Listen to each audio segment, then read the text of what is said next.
जय श्री राम। तुलसीदास जी के चरणों में मेरा कोटि कोटि प्रणाम। जिन्होंने मुझे ये अद्भुत रामायण सरल भाषा में लिख करके उपलब्ध कराई है। आप सभी लोग लाइक करना, कमेंट करना और नए हो तो चैनल को सब्सक्राइब करना। अर्चना मनमोजी ब्लॉग। सो तुम जानहु अंतरयामी, पुरवहु मोर मनोरथ स्वामी। देहु भूप मन हर्षित, तजहु मोह अज्ञान।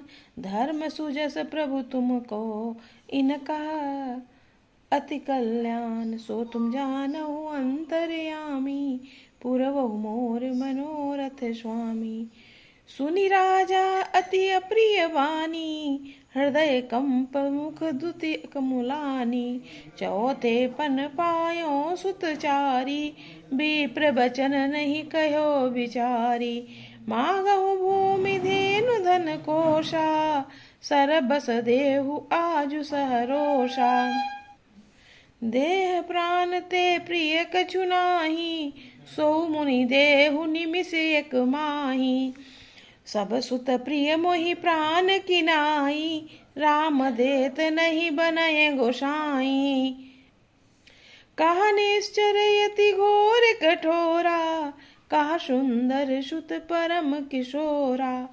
सुनि नृप गिरा प्रेम रस सानी, हृदय हरस माना मुनि ज्ञानी। तब वशिष्ठ बहुविधि समुझावा, नृप संदेह नास कह पावा।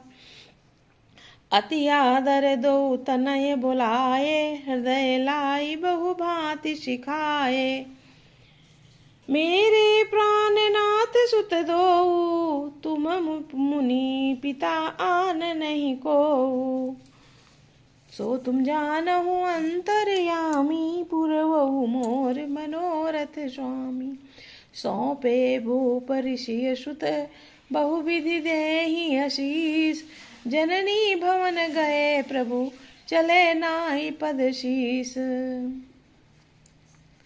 पुरुष सिंह दो वीर, हरषि चले मुनि भय हरन। कृपा सिंधु मति धीर, अखिल विश्व कारण करन। अरुण नयन उरुबाहु विशाला, नील जलज तनु श्याम तमाला। कटिपट पीठ कसय बर भाथा, रुचिर चाप सायक दुहाथा।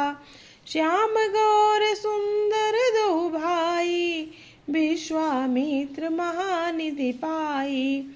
प्रभु ब्रह्मदेव मैं जाना, मोहिनित पिता तजहु भगवाना। चले जात मुनि दीनि देखाई, सुनि ताड़का क्रोध करि धाई। एक ही बान प्राण हरि लीना, दीन जानिते ही निज पद दीना। तब ऋषि निज नाथ जिय चीनी, विद्या निधि कहूँ विद्या दीनी। जाते लागन क्षुधा पिपासा, अतुलित बल तनु तेज प्रकाशा। सो तुम जानहु अंतरयामी, पुरवहु मोर मनोरथ स्वामी। मुनि ने कहा, हे राजन, राक्षसों के समूह मुझे बहुत सताते हैं, इसलिए मैं तुमसे कुछ मांगने आया हूँ। छोटे भाई सहित श्री रघुनाथ जी को मुझे दो, राक्षसों के मारे जाने पर सनाथ सुरक्षित हो जाऊंगा। हे राजन, प्रसन्न मन से इनको दो, मोह और अज्ञान को छोड़ दो। हे स्वामी, इससे तुम धर्म और सुयश की प्राप्ति होगी और इनका परम कल्याण होगा। इस अत्यंत अप्रिय वाणी को सुनकर राजा का हृदय कांप उठा और उनके मुख की कांति फीकी पड़ गई। उन्होंने कहा, हे ब्राह्मण, मैंने चौथेपन में 4 पुत्र पाए हैं। अपने विचार कर बात नहीं कही, आपने विचार करके बात नहीं कही। हे मुनि, आप पृथ्वी, गौ, धन और खजाना मांग लीजिए, मैं आज बड़े हर्ष के साथ अपना सर्वस्व दे दूंगा। देह और प्राण से अधिक प्यारा कुछ भी नहीं होता, मैं उसे भी एक पल में दे दूंगा। सभी पुत्र मुझे प्राणों के समान प्यारे हैं, उनमें भी हे प्रभु, राम को तो किसी का प्रकार भी देते नहीं बनता। कहाँ अत्यंत डरावने और क्रूर राक्षस और कहाँ परम किशोर अवस्था के बिल्कुल सुकुमार मेरे सुंदर पुत्र। प्रेम रस में सनी हुई राजा की वाणी सुनकर ज्ञानी मुनि विश्वामित्र जी ने हृदय में कहा, हर्ष माना। तब वशिष्ठ जी ने राजा को बहुत प्रकार से समझाया, जिससे राजा का संदेह नाश प्राप्त हो। राजा ने बड़े ही आदर से दोनों पुत्रों को बुलाया और हृदय से लगाकर बहुत प्रकार से उन्हें शिक्षा दी। फिर कहा, हे नाथ, दोनों पुत्र मेरे प्राण हैं। हे मुनि, अब आप ही इनके पिता और दूसरा कोई नहीं। राजा ने बहुत प्रकार से आशीर्वाद देकर पुत्रों को ऋषि के हवाले कर दिया। फिर प्रभु माता के महल में गए और उनके चरणों में सिर नवाकर चले। पुरुषों में सिंह रूप दोनों भाई राम लक्ष्मण मुनि का भय हारने के लिए प्रसन्न होकर चले।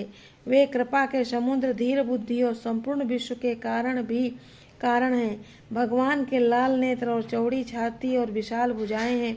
नील कमर और तमाल के वृक्ष को तरह श्याम शरीर, कमर में पीताम्बर पहने और सुंदर तरकस कसे हुए हैं। दोनों हाथों में क्रमशः सुंदर धनुष और बाण हैं। श्याम और गौर वर्ण के दोनों भाई परम सुंदर हैं। विश्वामित्र जी को महान निधि प्राप्त हो गई। वे सोचने लगे, मैं जान गया कि प्रभु ब्राह्मण देव ब्राह्मणों के भक्त हैं। मेरे लिए भगवान ने अपने पिता को भी छोड़ दिया। मार्ग में चले जाते हुए मुनि ने ताड़क को दिखलाया। शब्द सुनते ही क्रोध करके दौड़ी। श्री राम जी ने एक ही बाण से उसके प्राण हर लिए और दीन जानकर उसको निज पद अपना दिव्य स्वरूप दिया। जय श्री राम, जय श्री राम।